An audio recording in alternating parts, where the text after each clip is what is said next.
আসসালামু আলাইকুম। আজকে আমরা আয়েশার সাথে মোহাম্মদের সম্পর্কের মধুর ঘটনা বলবো।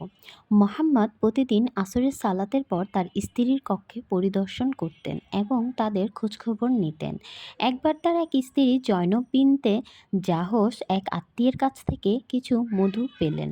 এরপর থেকে যখন মোহাম্মদ জয়নবের ঘরে আসতেন, জয়নব তাকে কিছু মধু দিতেন, যা মোহাম্মদ খুব পছন্দ করতেন।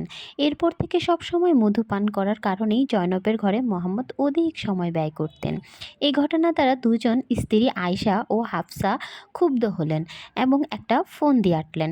মোহাম্মদ তাদের ঘরে গেলেই একে দুইজনে আলাদা আলাদা মোহাম্মদকে বলবেন তারা মোহাম্মদের মুখ থেকে দুর্গন্ধময় মাগফির নামক কিসমিসের গন্ধ পাচ্ছেন, তিনি তা খেয়েছেন কিনা।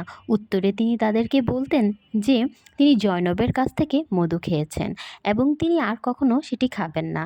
এর পরপরই সূরা তাহরিমের একটি আয়াতে অবতীর্ণ হয়, যাতে বলা হয় আল্লাহ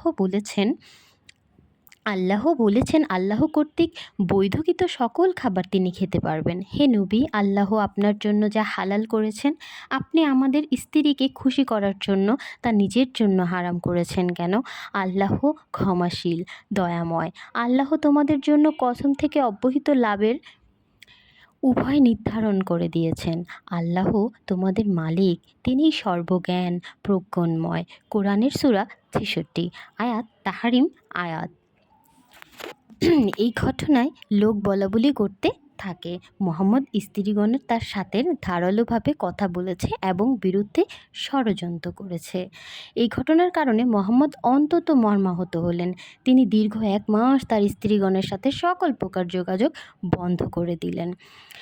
পিতা ওমর অনেক শাসন মোহাম্মদকে বললেন। অবশেষে মোহাম্মদ স্ত্রীগণের প্রতি অনুগত হলেন এবং সত্য কথা বলতে, বিনতের আচরণ করতে এবং পরকালীন জীবনের প্রতি মনোযোগী হতে সম্মত হলেন।